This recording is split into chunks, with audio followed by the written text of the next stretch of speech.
I'm Lee C. Camp, and this is No Small Endeavor, exploring what it means to live a good life. If you feel stuck, hemmed in by the gravity of the way things have always worked, what do you do in those situations? That's New York Times bestselling author Dan Heath talking about his new book, Reset: How to Change What's Not Working. Change is not about and. Change is about instead of. The instead of is painful because to do the new thing means, by definition, we have to take that time and energy and resource from somewhere.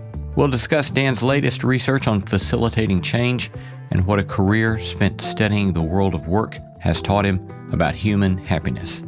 I keep meeting these people that are just living rich, satisfied, fulfilled lives in places you wouldn't expect.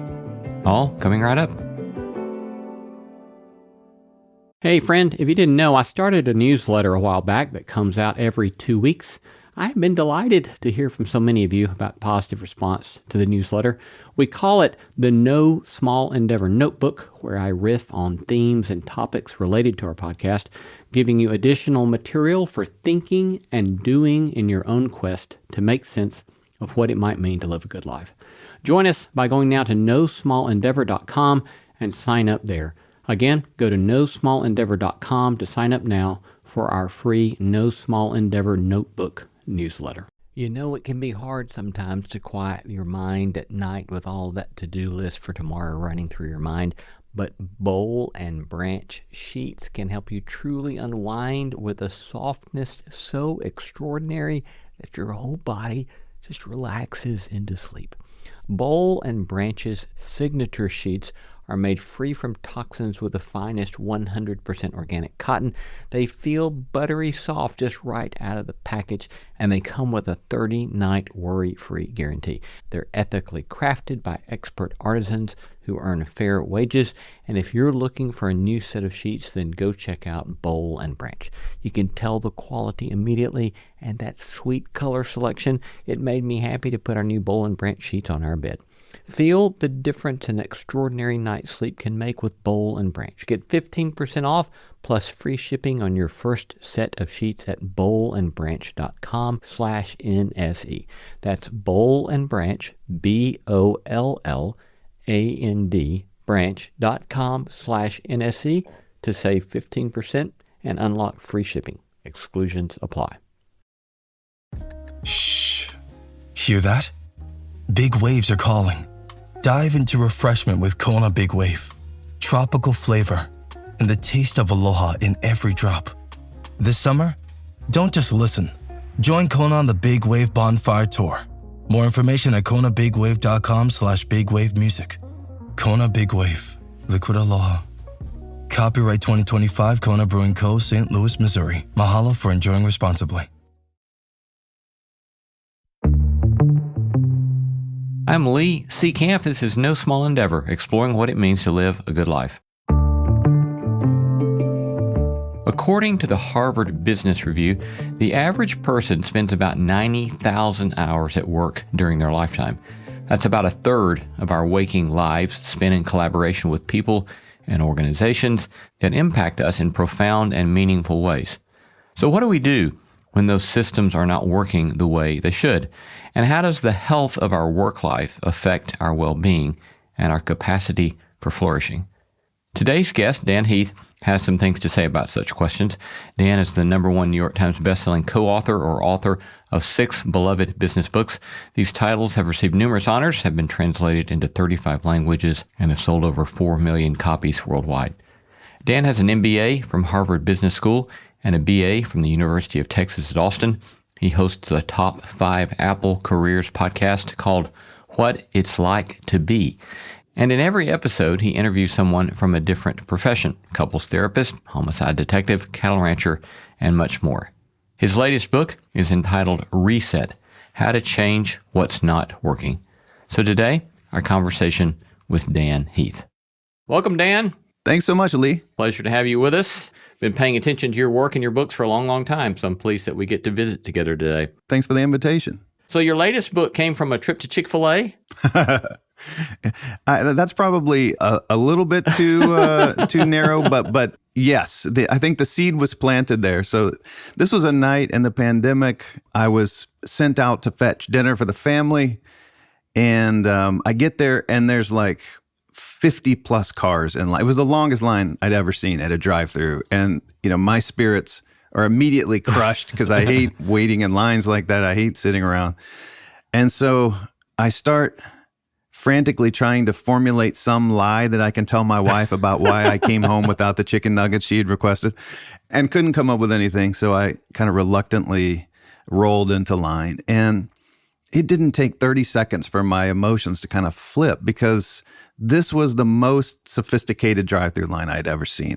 It was just rolling forward like just a clockwork that's always running. And it didn't take me more than, I would say, 10, 11 minutes to get through that 50-plus car line. And I was just dazzled by this. I was just thinking, how is Chick-fil-A so good at this thing that there's lots of people trying to do, but seemingly only they have kind of taken it to this Jedi master level? And so later I followed up with the owner-operator, a guy named Tony Fernandez. And anyway, this led me on a path that the original question that I thought I was trying to answer was, how do you make things run better? And this Chick-fil-A drive-thru was sort of the quintessential example. This is a thing where they have figured out how to make things run better. And so I got into several months of research on that topic, into operations literature and so forth. And then at some point, my frame just kind of shifted, and I started to get more interested in, what if you're Arby's down the street and your drive-thru is not like a Clockworks and it does not flow smoothly and you're doing great to finish, 10 cars in an hour? Like, if you're in a situation where you feel stuck or kind of hemmed in by the gravity of the way things have always worked, what do you do in those situations? And that was where I eventually landed with the book, is how do we change what's not working? If you were to give us kind of like a 25, 30,000 foot overview of how you answered that question, give us a paragraph length answer to that. Yes. So the heart of the book is a 2-part framework. All of my books are built around kind of practical knowledge. They're frankly not beach reads. They're just intended to help you do something different in your life or your work. And so in this case, what I'm advising is, if we feel stuck, if we feel like we need a reset, there are 2 moves to make. One is to find leverage points, which means we're looking for places in a complex system where a little bit of investment or effort yields a disproportionate return. So that's part 1. And then part 2 is, it's not enough to have the aim to know where the bullseye is. We have to take the resources that we have. And in this world, there's not often a surplus of resources. So we're probably stuck with what we have. And so the question is, how do we restack the resources we have to push in a new direction? So that's the heart of the book. Find leverage points and restack resources to push on those points. In No Small Endeavor, one of the kind of driving questions that we have is, exploring what it means to live a good life, which is another way of saying we're interested in conversations about human flourishing. And how would you say that this kind of work relates or not to rich questions about human flourishing? I think it would be overclaiming to say this is a book about human flourishing. I'll start there with that general disclaimer. I think it's primarily a book for teams and organizations and people, for that matter, who feel like they're not achieving what they want to achieve. And so there are personal applications in the book that might hew a little bit closer to that. Like, one that comes to mind is a couple that was going to therapy for their marriage. And like all couples that go to therapy for their marriage, there's a lot of bitterness, a lot of ill will, a lot of conflict in their past. And in a situation like that, put yourself in the shoes of the therapist for a second. You have this very entrenched set of habits, and you have an hour a week with them? So you have 168th of their available capacity in a week to try to make some progress in a set of conflicts that may have gone on for years or even decades, for that matter. That is the very definition of a situation where you need to find a leverage point. You can't fix everything. You can't even try. But if you can find glimmers of hope, maybe that gives you the potential for progress. So one example was a therapist I talked to named Laura Heck had this beautiful exercise she calls sticky note affirmations. And the idea is simple. Every time you go to brush your teeth, guaranteed 2 times a day, while you're brushing your teeth, you have a Post-it notepad and a pen near the toothbrush holder. And as you brush, you write down something that you appreciate about your partner. And then, you stick it up on the mirror. It can be something quite small, thanks for making coffee this morning, or I appreciated how you talked to Johnny about college. And so when I first heard this from her, I thought it was about the kind of immediate glow that you get when someone praises you or compliments you. Like your partner comes in, sees the note, they feel good. It's about the rush of good feeling. And she said, actually, it's not about that. It's about the creation of the notes and the fact that next time you brush your teeth, you're going to have to come up with something to write down. And so what it does is it kind of rewires the way that you see your partner's behavior, right? It's training you to stop looking at all the stuff that bugs you about them, that drives you crazy, all the stuff that's yielded bitterness and complaint, and start looking for the positives. And she said, it's the lens that matters. And so back to the original question, that's an example where finding a leverage point really does matter in terms of relationships flourishing or other things. Yeah, I really appreciate the care with which you answered that question. I was really interested near the beginning. You quoted someone who said, when we surveyed managers around the world and asked them to rank employee motivators in terms of importance, only 5% chose progress as number one. Progress came in dead last. And then you say it's a stunning oversight. The biggest motivator of employees is nowhere on the radar of the average boss. That surprised me. I hadn't thought about a employee motivator being progress. I was surprised too. And this finding comes from a wonderful book from Teresa Amabile and Stephen Kramer called The Progress Principle. And what they did was they collected work diaries from hundreds of employees where they would just keep a log of what happened at work and, how they felt about it. And so it's kind of this rich data set. And then they mine this data set to figure out, okay, when people seem engaged, when they seem happy, what are the responsible factors? And so, in the classic managerial toolkit, you ask, why is an employee happy or engaged? And your thoughts immediately go to, well, they got a bonus, or they got some praise, or they got a promotion, these kind of extrinsic rewards. And what Amabile and Kramer found, by contrast, is that the number one motivator of employees was the feeling of progress on meaningful work. And I think that's such a big, powerful idea. People don't need instant rewards. I actually think people are very patient when it comes to getting closer to the outcomes that they want, as long as they feel like they're making progress. So even if we're running a marathon and we've only taken a couple steps, as long as we feel like a couple of steps are behind us, the finish line's getting closer, I think people will be patient. But I think the key insight here is that if you're a leader, you've really got to be attuned to how to make that progress visible. Because most organizational work is not as tangible or as concrete as running a marathon, where you can kind of measure your progress. Especially if you're in an organization of hundreds or thousands of people, the signs of progress might be buried in bureaucracy and silos and otherwise. So it takes intention to bring progress to bear.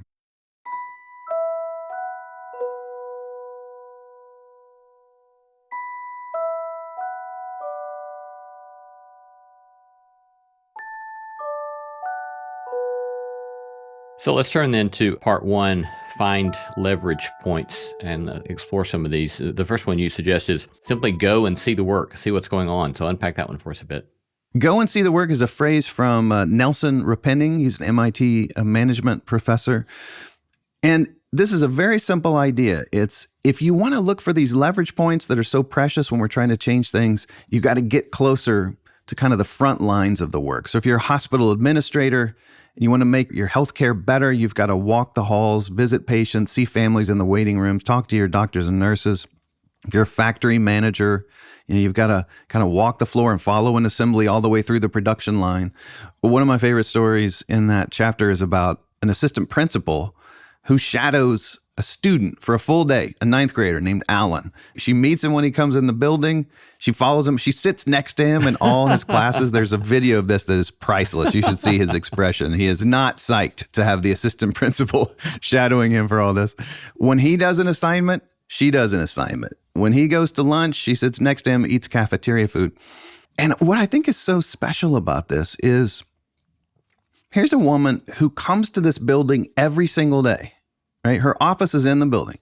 She ostensibly knows everything there is to know about how this school works. And yet in one day of just getting closer to the work, feeling what it's like to be a student, all of a sudden these insights start to pop out. Like one of them was, in this school, they had done a lot of talking about active learning and project-based learning and ways to kind of get students more involved and more active. And she said, sitting in these classes, it made it clear they had done a lot of talking, but it hadn't been implemented yet. Like there was still just a lot of sit there and listen to the teacher. So that was number one.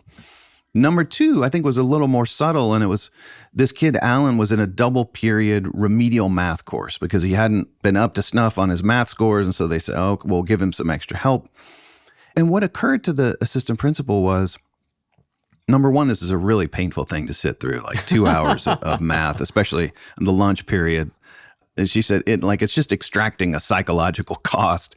And number two, it also crowded out his choice. Like most ninth graders can choose 2 electives. He had wanted to take French and automotive. Well, now, because of this double period math, he can choose 1. And for the kids who had a double period reading as well as math, they have 0 choice in their education. The students who are most on the bubble, right, are the ones who have the least autonomy and it's kind of backwards when you think about it. So she came out thinking, look, I can't draw any conclusions after one kid in one day, but it makes me curious. Do we have the research to back up the payoff of these courses? Because what I know now is there's a cost, and I better make darn sure there's a benefit that outweighs this cost. One of the ways I think about what you're describing there is I don't know what I don't know. And if I don't proactively seek out opportunities to have myself exposed to things I simply can't know I don't know, then I'm going to miss all sorts of possible rich things that, again, might be significant leverage points in making significant change in the system. That's exactly it. I referenced this research from psychologists on what's called the illusion of explanatory depth, which is this thing where if you ask people, do you understand how a toilet works? Or do you understand how a zipper works? And then people will say, oh, yeah, I get that. Yeah, sure. I mean, I deal with that every day, of course. And then you say, okay, well, could you just take a pen and some paper and just sketch out like the mechanism of how does it actually flush? Like what causes the flushing? Or when a zipper, when the teeth intertwine, like what's causing that? And then when you reverse it, what causes the untwining? And people kind of choke on that. And they very quickly realize, actually, I don't understand how those things work at all. And that's what's called the illusion of explanatory depth. And so in a way, it was like the assistant principal had that because she understood the school at a macro level. Students came to school, they were taught lessons, buses arrived, lunches were served. Everything seemed to be according to plan. But if you kind of get into the bowels of the system, you start to spot things that you never could have spotted at a higher altitude. And I think that's why going and seeing the work is so precious. Right. The second one, consider the goal of the goal. I especially like this because I think so seldom do we ask. It goes back to the conversation we were having earlier, right? What are we really trying to accomplish and why? My favorite story in this part is about a guy, I think we can probably all relate to this experience. Goes and buys a new truck, drives it off the lot, and then he starts getting absolutely hounded to complete a survey for this dealership. I mean, there are at least 4 different people texting him, emailing him, calling him, please fill out the survey, please fill out the survey. And he finally fills out the survey. And he tells me he gives it sort of an A- vibe. Like he was generally pretty happy with how things went, but there were some things that he complained about, like the high intensity sales pressure and all that drama that always happens. Never hears from anyone again. They fundamentally do not care about the answers to that survey. What they wanted were the 10 out of 10s that no doubt were responsible for some kind of bonus. He told me, this is not a joke, that when he was buying the truck, the salesperson sat down with him, brought out a laminated copy of the survey and showed him like, here's what you're going to be asked and here's what the right answer is. Oh my. And so just take a step back from this. I think this is something that happens all the time in organizations is we need a way to measure whether what we're doing is working or not, right? So if you run this dealership, you care. Like we want to give people a good experience. We want them to come back. We want them to tell their friends. How are we going to know if we're doing that? Well, let's take a survey. Let's ask the people. That's a great instinct. Let's see what they think. So far, so good. But then the instinct of organizations is more, make number go up, increase productivity, blah, blah, blah. And so we start thinking, well, okay, let's give people a reward if they hit these numbers. Let's punish people if they don't. Let's hold people accountable. And so then all of a sudden, this kind of transformation happens where the things we were measuring to give us insight on our authentic progress are then substituting and even supplanting the whole mission. So in other words, all I care about is that you bubble in a 10 out of 10. I literally do not care what your actual experience was, so long as you give me the 10 out of 10s. And so that's the point of this question, that it's not enough to just ask, what's the goal here? The goal here was to get 10 out of 10s on the survey. What's the goal of the goal? And can we continually reorient ourselves toward that larger mission? You talk about a miracle question in this regard. There's a book of the same name by a therapist named Linda Metcalf. And I love this question. So this comes from a discipline called solutions-focused therapy. So let's go back. Let's take another couple, maybe in marriage therapy. And the miracle question is something you would ask, and it goes like this. Imagine that tonight you go to sleep, and overnight while you're sleeping, a miracle happens, and the problem that brought you here to therapy has resolved. Poof. But no one tells you this. So in the morning when you wake up, you're going to have to kind of discover that the miracle has happened. And so the question is, what are the first few visible signs that you perceive that tell you the miracle has occurred? And what is so interesting is there's a transcript from a therapy session where there's this couple and the therapist asks them this question. And the man says, when I come home from work and walk in the door, she would look up from her book and make eye contact and smile at me. And the woman says, well, if the miracle occurred on the weekends, we wouldn't just be hanging around. We'd be going out dancing like we used to.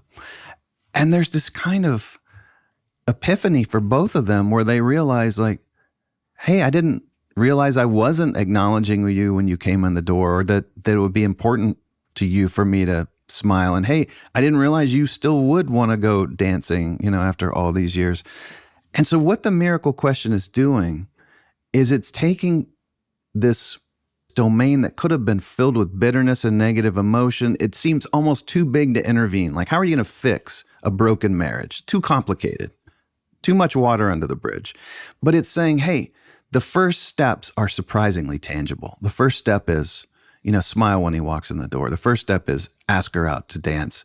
And so it's a way of making concrete our change aspirations.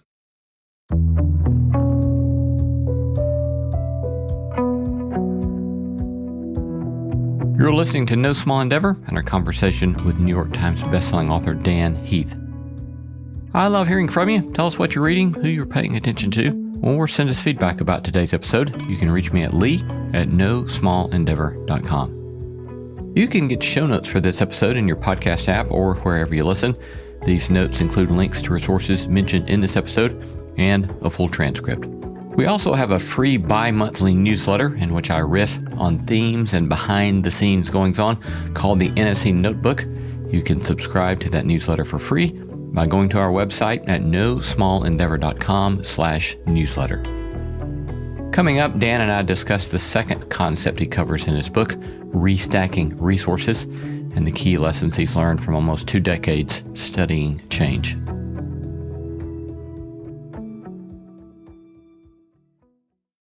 It has been so delightful to see more and more listeners like you sign up for NSC Plus. Our growing community is made up of intelligent and thoughtful people looking for a holistic approach to human flourishing. Signing up for NSC Plus is also a way to support the show and the work we're doing, and in fact, we depend upon that kind of support. But in addition to supporting the show, you'll get exclusive access to bonus content, and the No Small Endeavor you've come to love will be completely ad-free. In fact, you won't even hear ads like this one. So go to nosmallendeavor.com and click Join NSC Plus to become a member of our community today. Join for as little as $5 a month. Again, go to nosmallendeavor.com, click on that red button that says Join NSC Plus to become a member today. So good, so good, so good. Ready to rack to school and save big? Get to your Nordstrom Rack store today for thousands of deals from just $20. Because I want to look fresh. How did I not know Rack has Adidas? I got a new backpack. Score everyone's favorite denim, sneakers, boots, and activewear from Nike, Levi's, Steve Madden, Madewell, and Free People. Great brands, great prices. Everyone's got a reason to rack. Shop Nordstrom Rack and make it the best school year ever. Eczema isn't always obvious, but it's real. And so is the relief from Ebglyss. After an initial dosing phase, about 4 in 10 people taking Ebglyss achieved itch relief and clear or almost clear skin at 16 weeks. And most of those people maintain skin that's still more clear at 1 year with monthly dosing. Ebglyss, lebrikizumab LBKZ, a 250 milligram per 2 milliliter injection, is a prescription medicine used to treat adults and children 12 years of age and older who weigh at least 88 pounds or 40 kilograms with moderate to severe eczema, also called atopic dermatitis, that is not well controlled with prescription therapies used on the skin or topicals, or who cannot use topical therapies. Ebglyss can be used with or without topical corticosteroids. Don't use if you're allergic to Ebglyss. Allergic reactions can occur that can be severe. Eye problems can occur. Tell your doctor if you have new or worsening eye problems. You should not receive a live vaccine when treated with Ebglyss. Before starting Ebglyss, tell your doctor if you have a parasitic infection. Searching for real relief? Ask your doctor about Ebglyss and visit ebglyss.lilly.com or call 1-800-LILY-RX or 1-800-545-5979. Chapter 4 is target the constraint. Describe that one for us. So the constraint is the bottleneck or the limiting factor. It's the number one thing that's holding us back in our change aspiration. And so, back to the Chick-fil-A story that I started with, I later learned from the owner-operator, Tony Fernandez, they can do over 400 cars in an hour, which is a car every 9 seconds. Just amazing. And so I asked him how they pulled this off. And he said, it required diligent attention to the bottlenecks. So, for instance, in a lot of drive-thrus we're familiar with, the bottleneck might be the menu board. You pull it to Burger King, there's one menu board. The person in front of you, it's as though it didn't occur to them until they pulled up there that they were going to have a choice to make. And so they dawdle for 3 minutes. I can't stand being behind those people in line. Amen. Amen. And, the nature of a serial process is if it takes that dude in front of you 3 minutes to make a decision, well, your clock just went up by 3 minutes. The person behind you, their clock goes up by 3 minutes. And so Chick-fil-A, they just removed the menu board. There is no more menu board. And they just put human beings in the parking lot with iPads to take your order right there at your driver's side window. And the beauty of this, I have seen 6 or 7 people in the parking lot taking orders simultaneously. I mean, there is no fast food restaurant in the world that has 6 or 7 menu boards. And when they slow down, when it's 10:52 a.m., they can just be one person out there, right? And so that's an example of how, if the menu board is the constraint on the system, one way to demolish that constraint is go to this more flex-oriented system where there's people that you can scale up, scale down. Now, one of the important things in the chapter is to realize there's always a constraint. So by getting 6 people in the parking lot at once, you have majestically increased your capacity for ordering. And what happens next? Well, now orders are flooding into the kitchen. And so now the kitchen's the constraint. You got to give them more help or improve their systems. And so it's this kind of revolving, circulating, hopping of the constraint. But the payoff, it's not like it's pointless because there's always a constraint. No, because every time you whittle down one constraint, you've made the whole better. And so every time you win one of these micro victories, you've accelerated your progress toward the goal. Well, let's skip to part 2, restacking resources, and talk about a few of these. Recycle waste. You describe waste as any activity that doesn't add value. Yeah, so this is like if there are any operations heads out there, waste is one of like the classic things that people talk about in the operations world. And the definition you cited, I think is so revelatory because there's a lot of associations with waste, but when you start thinking about it as any activity that is not valued by the customer, where customer here can stand in for a lot of things. It could be, a literal customer that's paying you money. It could be a patient, it could be a student, could be a parishioner, it could be your kids, right? I think about this a lot in the context. I have 2 girls, and a lot of times I'm thinking, any activity that is not valued by the customer. And trust me when I say a lot of the things that I'm saying and doing are not valued by the customer. And I think the significance for our point of view is if you're thinking about change, The hard thing about change is, where are you going to get the fuel to do something new? None of us have like satchels of cash on the sidelines or people that are going to rush in and help us out. So we have to take what we have and reconfigure it in a way that it accomplishes something new. And so the hope of waste is, if we can find these pockets where we're doing things that actually don't matter in the scheme of things, that don't matter to the people we're serving, we can recapture some of that and move it in a new direction. Do less and more. How does that help us? So this came out of a conversation with a consultant named David Philippi. He works at an organization called Strategex. And he goes into big organizations, a lot of times, maybe service firms or manufacturing firms. And the first thing he'll do is a profitability analysis by customer. Now, we're going to go in the business weeds for a sec, but I promise this is going to circle around. Every customer served by a manufacturer, let's go through. And if you look at what they buy and what it costs us to serve them, like, what's their net profit from most to least? And so they'll do a kind of ranking of all the customers. And Philippi said in virtually every case, what they find is the customers at the top, the best customers, are under-coddled, and the customers at the bottom are over-coddled. And so, like, one example of this that stuck with me was, he said a lot of times they find that the on-time delivery record for the stuff that these customers are ordering is actually better for the people at the bottom than the people at the top, which makes no sense, right? You think you want to take care of your best customers always, but the people at the bottom may be just buying one-off parts, and it's easy to throw it in a box and ship it out the door, and it's easy and it's quick. The people at the top may be spending millions of dollars doing complicated assemblies, and so it takes a lot of work, and you have to manage the delays. And so if you've measured your shipping department on efficiency, for instance, it's real easy for them to just crush it by dealing with all of the small fry and ignoring the big ones.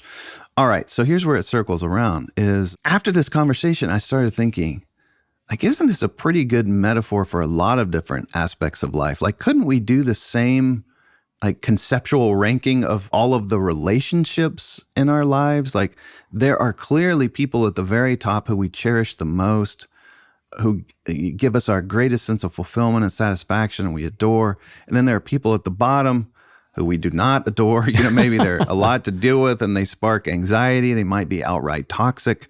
And isn't it almost certainly the case that we're over-coddling some of those relationships at the bottom at the expense of the people at the top? And so this just kind of implanted itself in my head.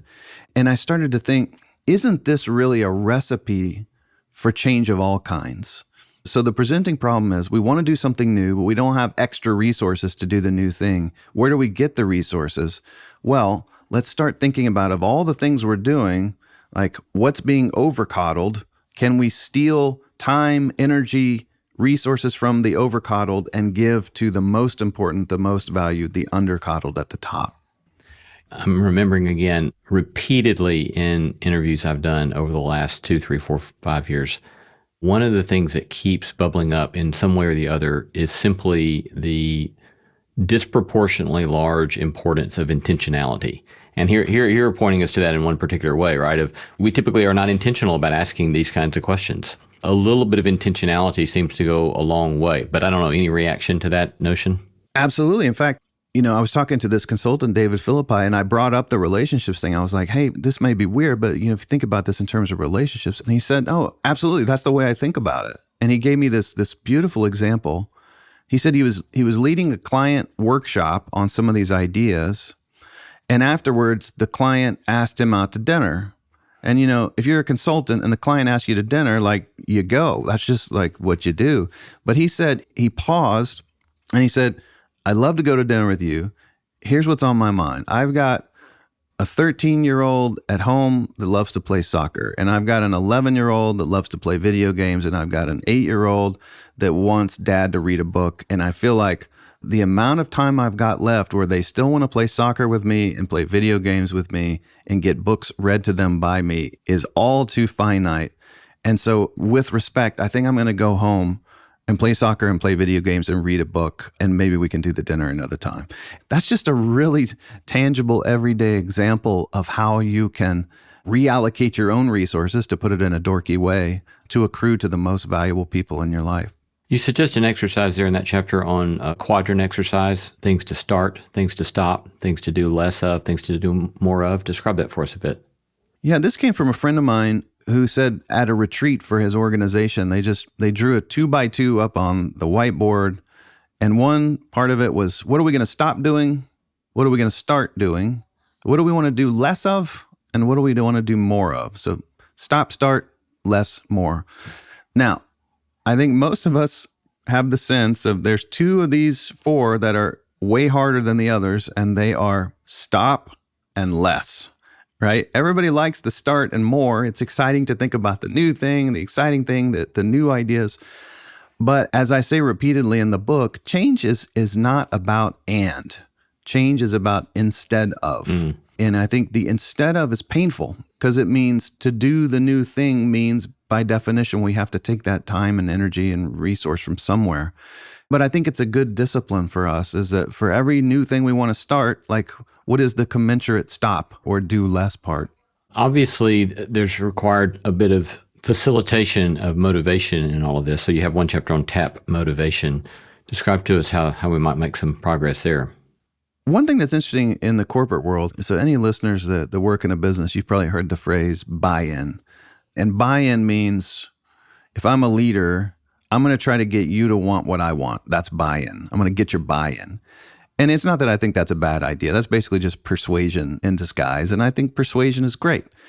And there's another way to kind of harness people's motivation, which is the most important fuel for any change effort, professional or personal. Like there is no change without motivation.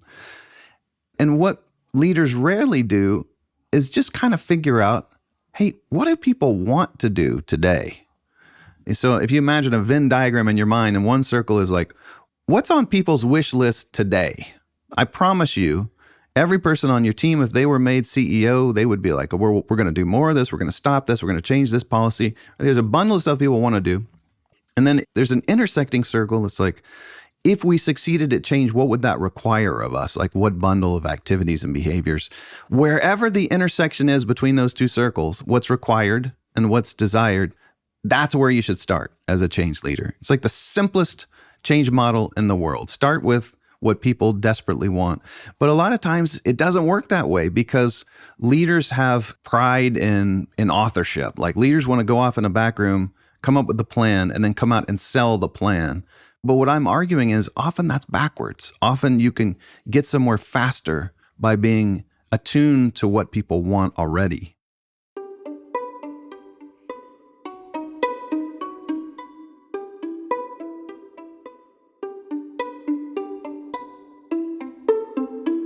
Obviously, you've been thinking about change for a long time, going back to your book, Switch, How to Change Things When Change is Hard.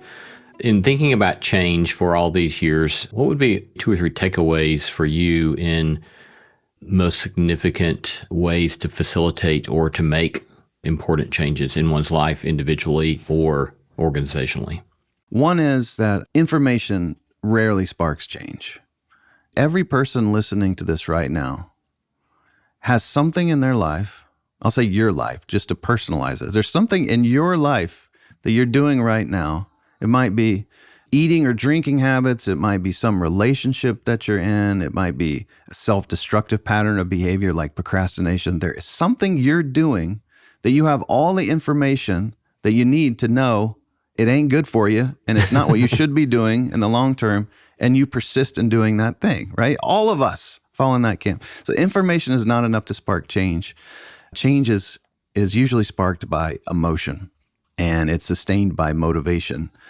And so I think there is a continued fallacy where we think that we can inform others into change or even inform ourselves into change. So that would be probably my number one. The second is, I think it's a lot easier to clone success than to fix problems. This is something that I talk about both with my brother Chip and Switch, and then again in this book we're talking about, Reset. That's the notion of studying bright spots. Your kid brings home a report card, and it's like C minus, C plus, B minus, B plus. B plus is the bright spot. As a parent, you're tempted to, what is this C minus? What in the world? I mean, we need to reduce your screen time, blah, blah, blah. It's the rare parent who kind of flips that around and says, hey, you got a B+ in science. Like, what's behind that? What were your habits there? Might we learn something that's useful in another situation? That's a reliable way to fuel change efforts, is pay attention to what's working, even if it's only in limited situations. What's working? Can we understand it with an eye toward doing more of it? And then third, I do not believe in willpower. I think willpower is a fickle friend. And so especially for personal change, maybe we all have the right intuition about this, that if you're on a diet, I mean, one strategy is to keep a pantry full of Oreos and Cheetos and just fight a daily willpower battle and resist. Another strategy is to throw them all out on the first day of the diet so that they do not exist in your home. And I think we've all had the experience that road number 2 is much more likely to succeed. And so I think if we can take that same insight and push it across different areas of change, we'll be better off.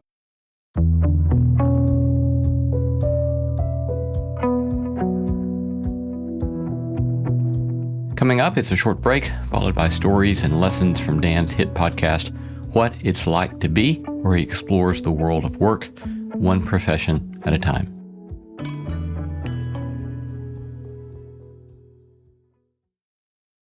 With a major selection of the looks your kiddos love, starting at just $4 in the Walmart app, a new school year means a stylish new them. Who knew? Find skater skirts and Crocs that say, I'm casual but cool. Sparkly sneakers that say, it's my classroom, you're just learning in it. And preppy polos that say, I'm the teacher's pet, even if they're mommy's menace at home. Find their favorite styles starting at just $4 in the app. The Walmart you thought you knew is now new. This episode is brought to you by State Farm. Checking off the boxes on your to-do list is a great feeling. And when it comes to checking off coverage, a State Farm agent can help you choose an option that's right for you. Whether you prefer talking in person, on the phone, or using the award-winning app, it's nice knowing you have help finding coverage that best fits your needs. Like a good neighbor, State Farm is there.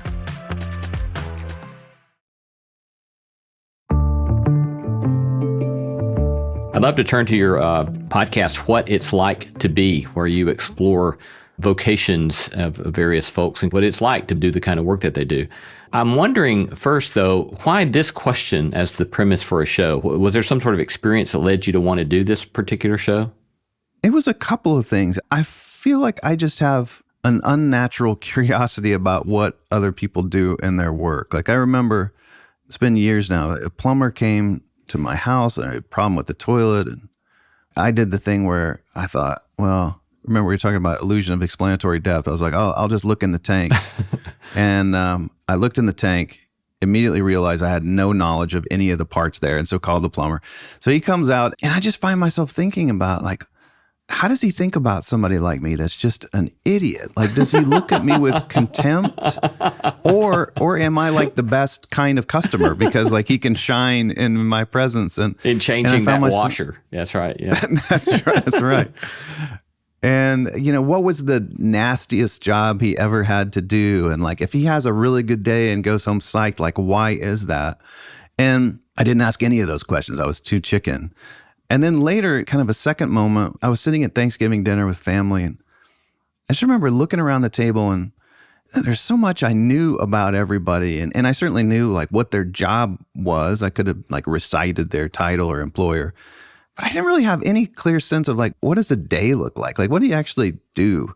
And these are people where I know their favorite sports team and I know their childhood stories and I know, you know, do they like cranberry sauce? And I had not a clue like how they spend most of their waking hours. So I think that was some of the soup that led to the idea. Like in every episode, we just bring in someone from a different profession, like a cattle rancher or a forensic accountant or a professional Santa Claus. And I just pepper them with 100 nosy questions about what it's like to walk in their shoes. What would you say in all of these fascinating conversations? Like you've got this beautiful conversation with a hospice nurse, and she's talking about accounts of what she's seeing at the end of life. And it especially stuck out to me of, you know, these kind of observations about whether or not reconciliation happens and the kind of restlessness that may engender in someone's end of life. Or you're talking about a brain surgeon and you ask him the question about regrets. And I think, oh, what a fascinating question for to hear a brain surgeon answer. Or an Irish bartender talking about his matchmaking is part of what he does. So all these lovely kind of conversations. But I wonder if in all of those conversations, are there any particular life lessons that you've learned by asking these kinds of questions? I think probably the number one insight from me personally has just been, it has greatly expanded my sense of meaning in work. I'll give you an example. The very first episode, which we chose for a reason, is with a stadium beer vendor. Guys, Howard Hart spent decades just walking up and down the stands, and primarily in the Baltimore baseball stadium. So this is the guy walking up and down saying, cold beer, cold beer. Cold beer, cold exactly beer. Yeah, right. Yeah. Exactly. For, 30 plus years we're talking about. And I remember when we booked this interview, I was thinking, oh, this will be fun. It'll be different. I'd probably learn some trivia about beer and get some fun drunk stories or something. No, it went in a totally different direction. This was a guy who loved his work. And one reason was, something I didn't realize, was he was working the same stands every time. So he got to know these people, season ticket holders. And I asked him at one point, I was like, how many people do you think you would recognize on the street and like know their name? He said, over 100. I was like, oh, so you created like a makeshift community out of this. And he had this beautiful reflection where he said, over the course of my life, I sometimes hear from my family, Howard, you wasted your life.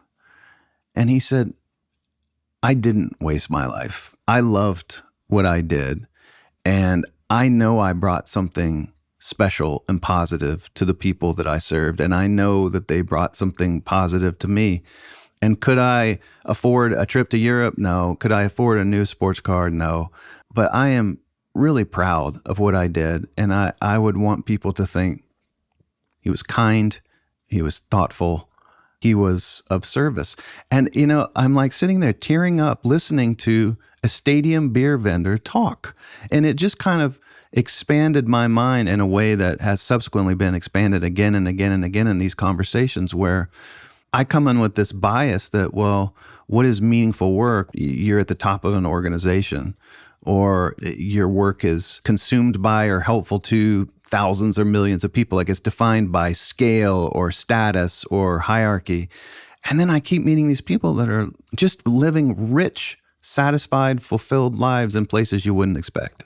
Any other particular story that you've encountered in doing all those interviews that continues to stick with you, become a companion to you? So many. A Christmas tree farmer, a guy named Sheldon Coursey, works in Ohio on a 100-acre farm.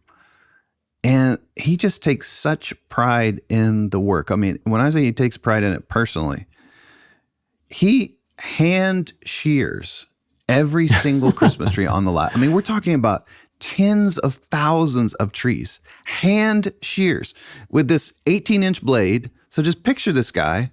He's in his late 60s now, just, manually whacking a tree like into the shape that fits his vision of what a Christmas tree should look like. And to hear him talk about it, there was just such pride. And he said, I've worked this 100-acre farm for 40 years. I know every inch of this place. You could bring me out in the dark and I would not stumble. And he said, there are days when I'm on autopilot and I'm just doing my thing. And then there are other days where, I'll walk on the top of a hill and I'll just look out across the land and I'll just think, man, I've got it made.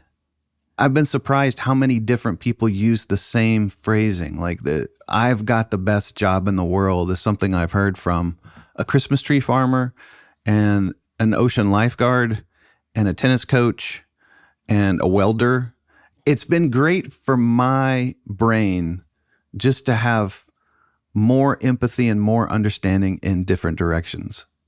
It's interesting too. On the Christmas tree farmer, he said from time to time he would kind of look in mid-career and think, I've got friends who are doing all these fancy things and making money and don't have to go and, shear trees every day, easier lives, and kind of wonder, like, what have I done? And there was, I think back on this notion of like conscious effort and intention, I think it took a kind of mental acclimation, like, no, this is a choice. Are there different things I could have done? I'm sure. Maybe some of them would have been even better, but this is what I've chosen and I'm going to value it. Been talking to Dan Heath, #1 New York Times bestselling co-author and author of numerous books. We've been discussing today his most recent book, Reset, How to Change What's Not Working. As well, you might want to check out his podcast entitled What It's Like to Be. Dan, been lovely to be with you today. Great conversation. Thanks so much. Hey, thanks a million, Lee. What a treat.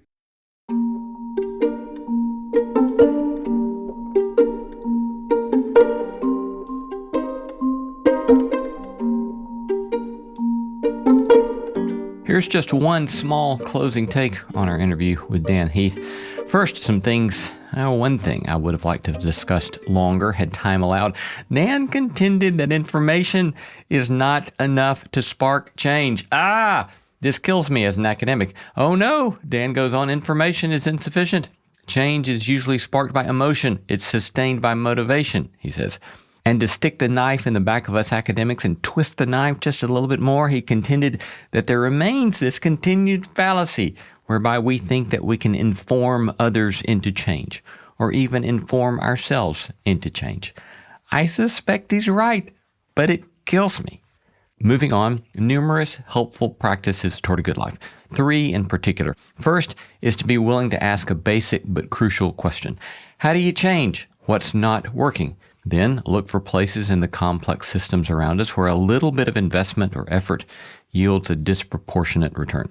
Then take the resources that we do have, restack those resources to have an impact upon those leverage places. Second, this practice of continuing to remind ourselves that we may not have the foggiest idea of what the people around us in any given shared venture really care about.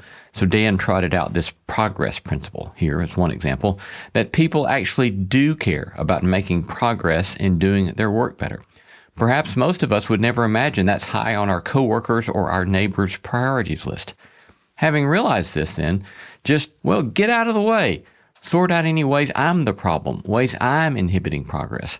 Then look for practical ways to contribute to the progress. This is one way I can love my neighbor at work. A third helpful practice, his contention that we must get close to the front lines of the work being done around us. I'm reminded of that famous line by Atticus Finch, one of the great protagonists in To Kill a Mockingbird. You never really understand a person until you consider things from his point of view, until you climb in his skin and walk around in it. This is a necessary way to love our neighbors. And as Dan contended, it's also a good way to do business well. That story about the assistant principal who shadows a ninth grader for a whole day, amazing. By paying attention to the work and the experience of others, we can learn immensely important things about the small world around us, and such knowledge gives us specific insight that can be converted to real contribution to our communities. That's just one small take on today's episode.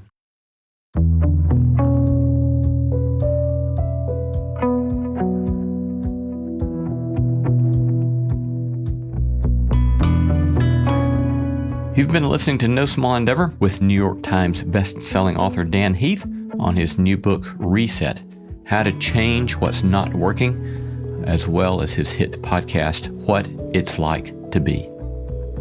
We gratefully acknowledge the support of Lilly Endowment Incorporated, a private philanthropic foundation supporting the causes of community development, education, and religion.